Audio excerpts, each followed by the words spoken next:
It is a myth that former Model C schools teach better than our own schools. I'm telling you, we need to resuscitate the culture of teaching and learning, which is represented by the acronym of called.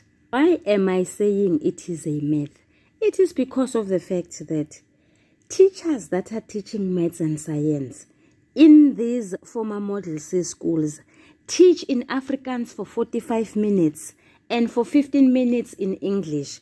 Our kids are always considered as dull, imbeciles, and downright stupid, which is not true. Again, it is a myth that black schools do not teach. What we lack in is sharing of good practices and playing as a team. I'm reminded of Bafana Bafana, where everyone is good, but ugood edlala yedwa.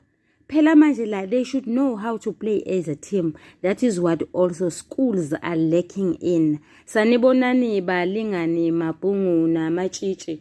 Igama lami nguSpooky N isiZulu. Namhlanje senza umbhalo wobuciko obizwa ngokuthiwa Bengithi Lizokuna. Senza umbuzo omude, inkomba, uphawu lokuhlaziya olubizwa ngokuthiwa UDWESHU. It would be a disgrace if you could pass grade 12 and go to a university next year and come back and be unemployed. Ngakho-ke hambo lalela ama-video amabili that have already been uploaded on this channel on lucrative jobs where a person does short courses. Ake siboneke.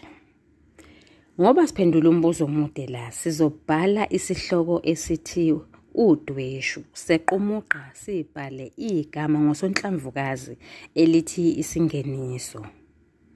UDWESHU, ukungqubuzana, uxabana, ukuhilana, ukungaboni ngasolinye phakathi kwabalingiswa kanye naphakathi komlingiswa oyedwa nemicabango yakhe kumbe imizwa yakhe.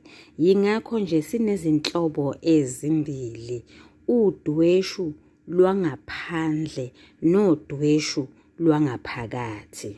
Udweshu lwangaphandle siyalubona yingenkathi umlingiswa thizeni exabana nomunye umlingiswa. Lokho kwenza ubudlelwano phakathi kwabo bungabi buhle.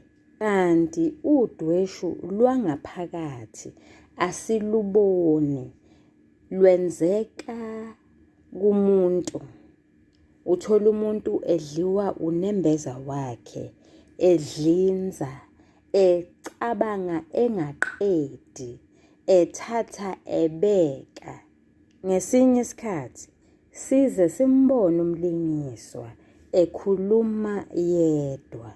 Mlingano wami nawe mfundi, mase ngiqedile ukubhala konke lokho ebengikusho, ngizokweqa umuqa ngibhale ngosonhlamvukazi igama elithi umzimba, bese ngaphansi kwalelo gama ngibhale isihlokwana esithi udweshu lwangaphakathi. Lingani bami nane bafundi, ake ngichaze ukuthi kungani siqalisa ngodweshu lwangaphakathi. Yingoba sinolwazi lwaphambilini lapho sethulelwa khona umhlengi ekhathazekile ezothatha uhambo aye eKapa. Asikwazi ke manje ukuqala ngodweshu lwangaphandle lapho sibona yena khona eselwa noyise. Cha, akunjalo. Okwesibili, sinombuzo omude obizwa ngokuthiwa ukulandelana kwezigameko, la kufanele ubeke khona izenzo zabalingiswa, imicabango yabalingiswa ngononina.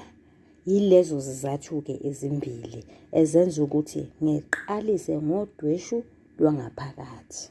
Soqalisa ngalolu hlobo, umbhali usethulela udweshu lwangaphakathi. Sibona umhlengi eya kunontobeko. Ukukhathazeka kwakubhalwe ebusweni bukaMhlengi. Ubuso bakhe babungachachambile, amehlo akhe ayeshone phakathi ebomvu. Kubonakala ukuthi ubuthongo lobu sebuyimvela kancane. Nasemzimbeni wayethe ukushayeka ehwabhekile. Ukudla kona kwakungasavumi nokuba kungene. Unexhala, ucabanga kakhulu, uyathatha uyabeka. Uvalo lumuthi thwansu. Ngenkathi ecabanga uNontobeko owayemlindele, ucabanga indlela uNontobeko ayemthanda ngayo. Ngoba lolu suku kwakungusuku lwamanqamu. uMhlengi uya kuNontobeko nje uyomtshela ukuthi akasamfuni, uyomala. Uyazi ukuthi lengane uyoyiphula inhliziyo. Uya kuNontobeko nje uyazihudula, kuxega amadolo.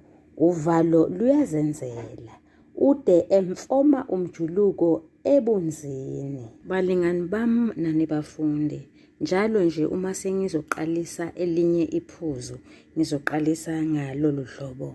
Umbhali usethulela udweshu lwangaphakathi. Sibona uMhlengi ephuthuma eya egcilima kuyise. Zibuye ngamawala izinyembezi kuMhlengi. Zazide ziqhathaka emehlweni. Ziqhathaka nje ziphelezelwa uvalo olwalulokhu lumnakashela.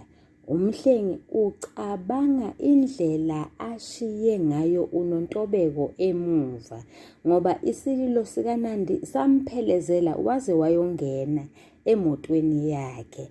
Aphinde acabange noyise phambili egcilima ukuthi uyombhekelwa ngubani, uyoluqala kanjani alwethule udaba ahamba ngalo.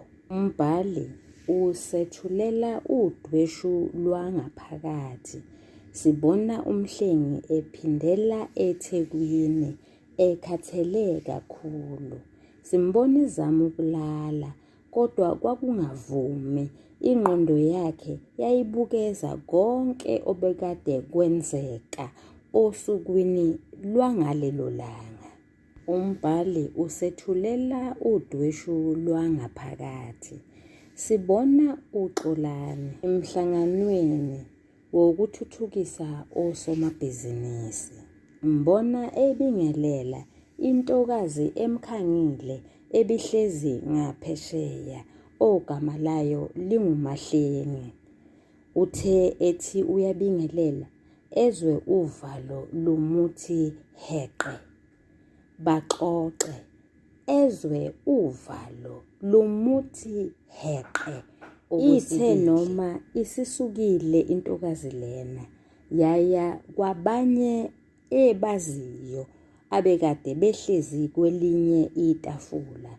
Waqhubeka uXolani elokhu endwazile, ezibuza eziphendula ukuthi yini lena emehlelayo. Azizwe esethatheka yintokazi aqala ukuyibona nga namuhla. Aze aphimisele athi angathini nje bakithi umkami uma engezwa ukuthi esacabanga umkakhe uvalo lumuthi heqe. Uthe noma ethi uyaqalaza wangambona uMahlengi. Uvalo lwamuthi heqe. Wabona ukuthi kungcono vele ahambe. Waqalaqalaza wambona. Uvalo lwamuthi heqe. Lwamthwansula futhi nangenkathi yongena emotweni. Wafika ehhovisi lakhe wandwaza. Nekhadi elinemininingwane kaMahlengi selishwabashwabene. Angithi lingene esikhwameni likhishwe, lingene esikhwameni likhishwe. Chaza ukuthini lokho? Chaza ukuthi insizwa ilahlwa unembeza wayo. Wazise insizwa ikhungathekile. Yafuna ukumshayela ucingo uMahlengi, kodwa yesaba isimo sayo. ishadile. Okwesibili, iyaqala ukuyibona ngqa lentombazana ngalolo suku. Umbhali usethulela udweshu lwangaphakathi. Sibona uXolani ephuthuma eya kwaMahlengi. Sibona umbhali esebenzisa isu lokujeqeza emuva, esivezela uXolani ecabanga indaba yomkakhe. Umbhali athi kwathi akashayeke phansi uvalo uma ecabanga indaba yomkakhe, okusobala ukuthi ulokhu eqhomolozile ekhaya ethi uXolani uyangena lutho. Uqhomoloze kwenze njani? Ulungile. Uqhomoloze ngoba uXolani bemthembisile ukuthi bazoya emcimbini. Useyakhohlwa ukumtshela ukuthi abasezukuya ngoba phela yena esesangene esanganiswe indaba kaMahlengi wase ekhohlwa. Umbhali usethulela udweshu lwangaphakathi. Sibona uXolani ebalisa ngenhliziyo ezihudula. NanguMahlengi uthi mabaphuze iJameson. Uyesaba ukutshela uMahlengi ukuthi yena akasaphuzi, wayekela kudala. Kodwa-ke manje useyavuma ukuthi uzophuza. Uzihudula nje, ubalisa nje ngoba uyazi ukuthi ulungile uzomangala ukuthi kungani manje esenuka utshwala kanti yinto ayiyeka kudala. Ngaphandle kokwethula udweshu lwangaphakathi, umbhali uphinde wasebenzisa umoya nengwijikhwebu. uXolani akekho esimene esihle.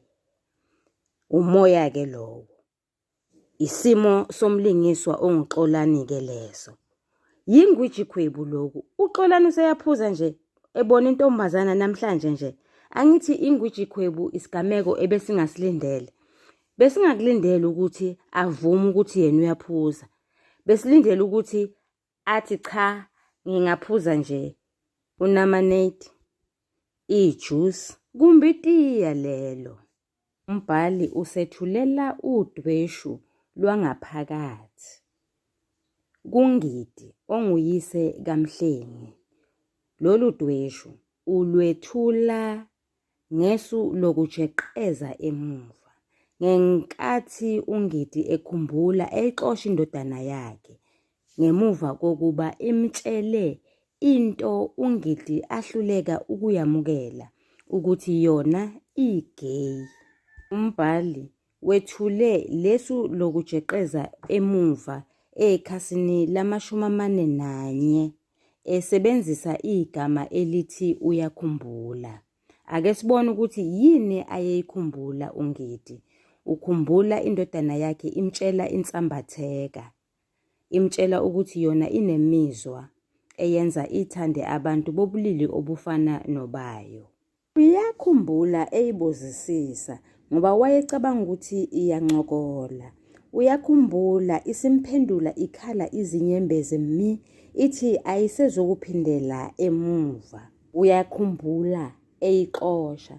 Aphinda akhumbule efunga ukuthi uyayesula emafeni akhe. Ukhumbula usizi abanalo ehluleka nokulala eqwasha ebusuku.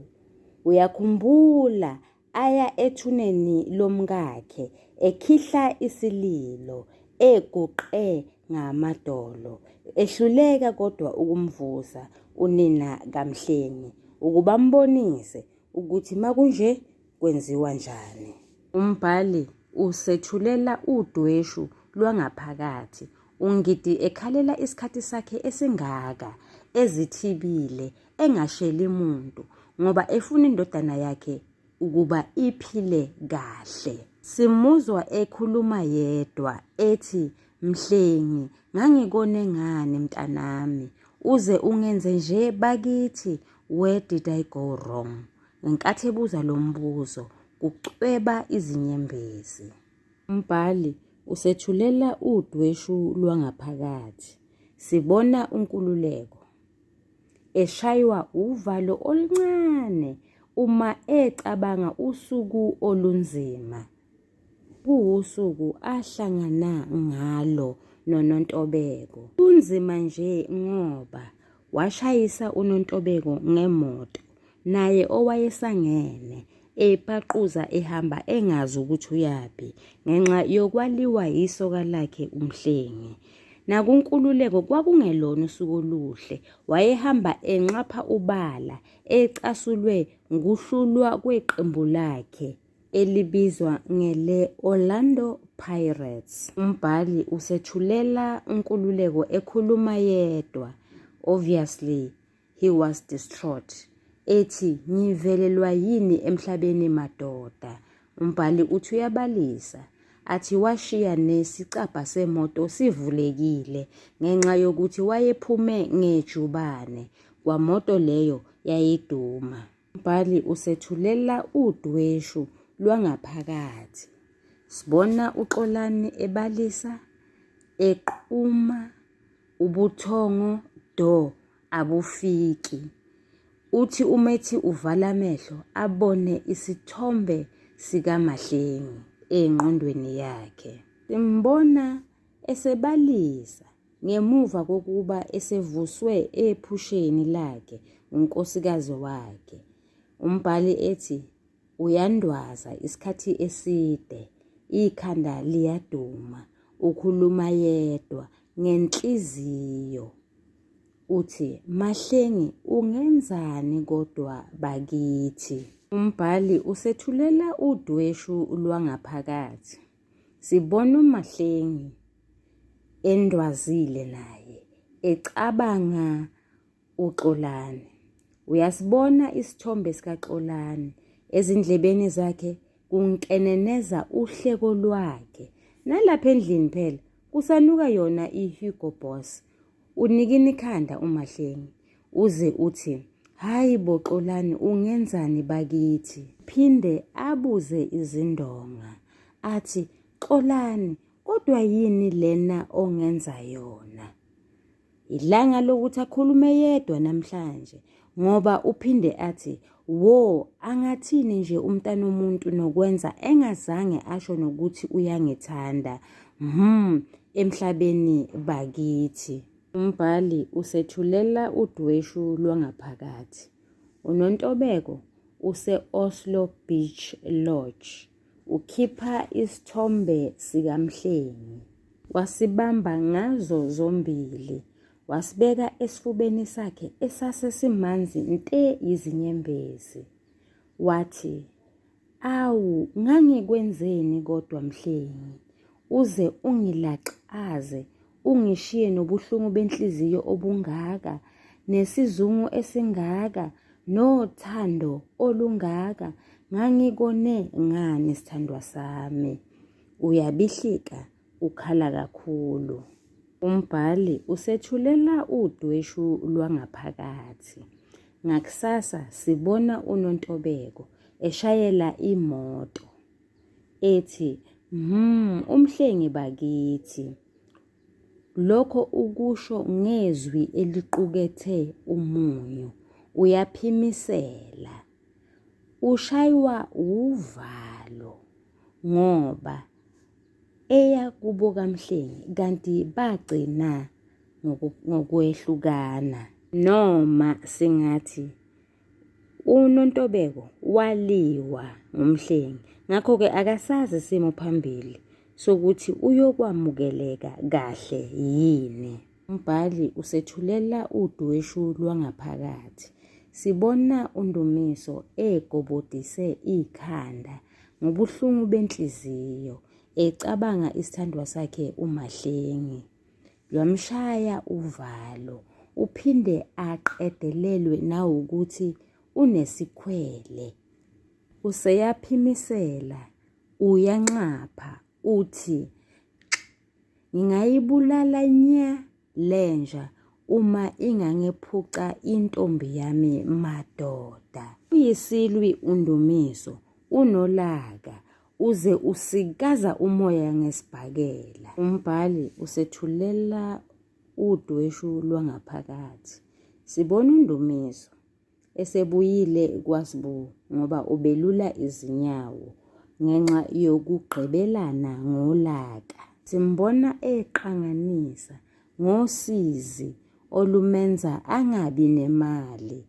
Angeseqethuka embhedeni, elala ngesiphundu, ezama icebo lokuthola imali. Ikhanda liyazimuka. Noma eselitholile isu lokuthi imali uzoyithola kuphi, unikina ikhanda. Uthi, uthando bakithi, umuntu lumenzisa izinto ayesefungile ukuthi usehlukene nazo. Qalisa nje uyazi ukuthi usephindela ebugebengwini ngoba useyobamba inkunzi ukuze athole imali yokulobola umahlengi. Umbhali usethulela udweshu lwangaphakathi. UNgidi udunyelwa yikhanda yingoba kufike uNontobeko ngovivi ezomtshela ukuthi yena ufuna umhlengi noma uzothungatha umhlengi.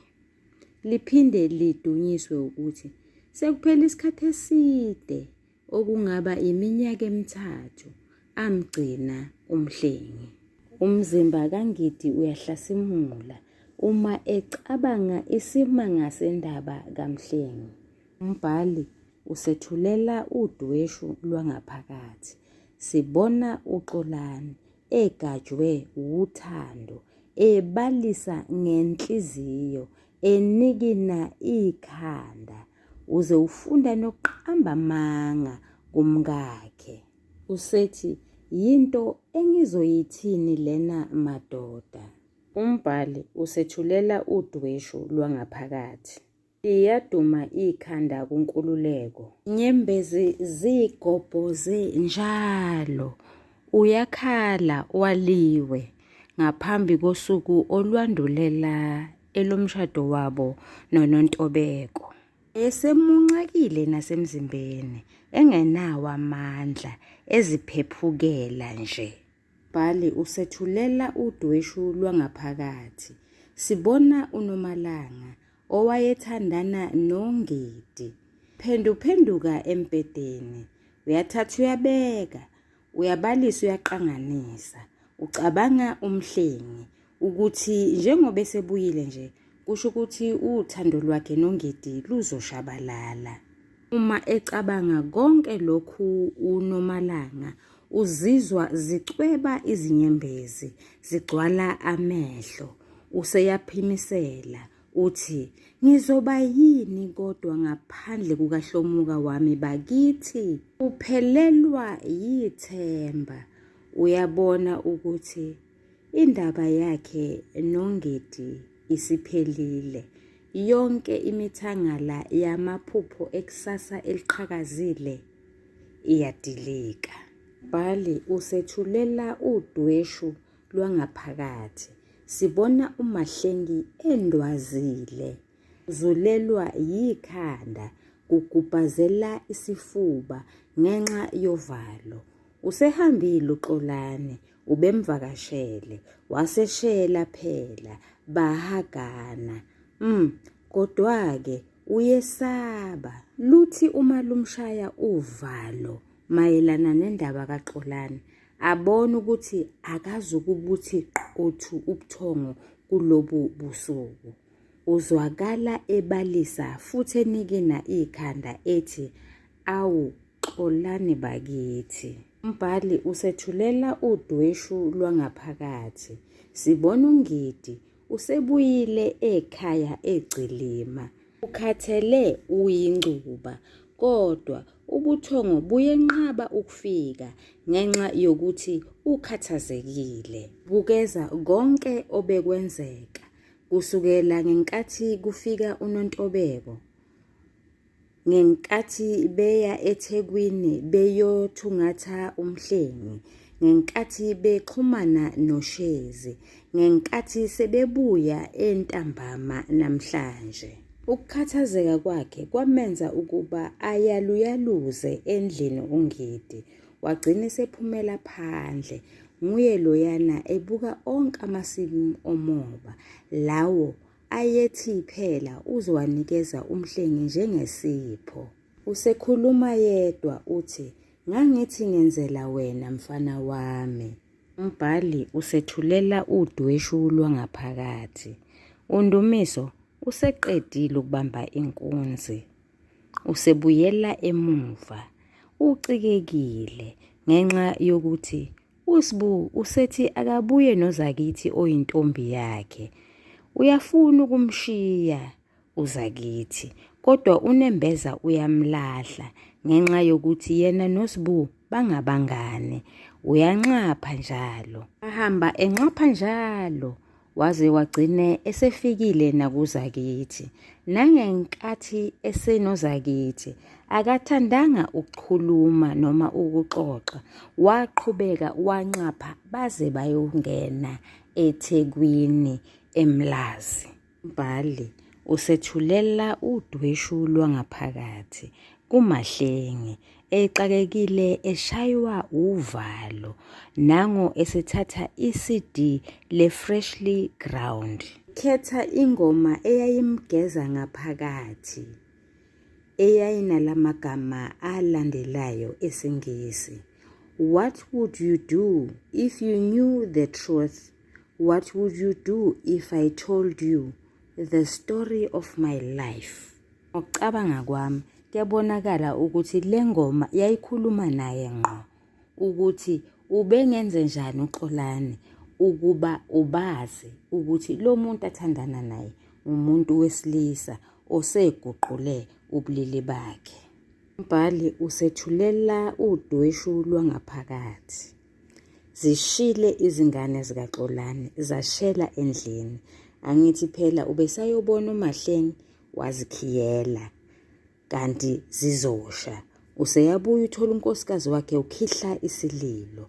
Nguye loyana ebalisa ekhala. Umbhali uthi ubalisa ngenhliziyo uXolani. Uthi waze wangenza Mahlengi, wangenza Mahlengi. Umbhali usethulela udweshu lwangaphakathi kuNgidi.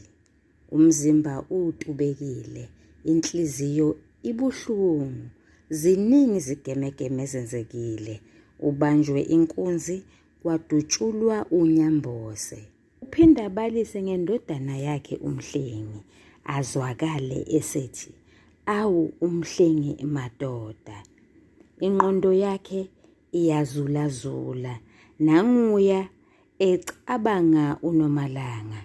Kufike isithombe sakhe sigqame, siphinde sifiphale, sibe yichashazana elincane nje. Acabange uMhlengi, aphinde naye futhi afiphale. Umbhali usethulela udweshu lwangaphakathi. Sibona uNontobeko ekhala ehlengezela izinyembezi ngemuva kokuxoxa nonina. Unina esemtshela ukuthi uNkululeko phela akasekho emhlabeni, utholakale ezilengisile. Usethi uNonkululeko, Lord uNomalanga, waze wafa ngenxa yami Nkululeko bakithi. Umbhali usethulela udweshu lwangaphakathi. Ngenkathi oNontobeko, noNgidi kanye noNomalanga sebefikile efletini likaMhlengi. uMahlengi Mhlengi uyakhuluma ungale, uthi uyeza. uNontobeko kuthi akafe kuvalo ngoba ecabanga ukuthi kungenzeka uMhlengi wakhe usehlala nentombi. Umbhali usethulela udweshu lwangaphakathi. Sibona uXolani ehlehla kancane kancane ngoba ikhanda lakhe liyazula. Uyabona ukuthi ingane zakhe zifele izeleze. Lo muntu abethi uzomthatha, lo muntu abethi sekungenzeka nanoma yini, ngisho idivorce imbala, akuyena lo muntu abecabanga ukuthi nguyena. Liyazula ikhanda lakhe, lizula kakhulu kunakuqala. Bhocobele kuqhaqhazela amadolo, kumnyama emehlweni.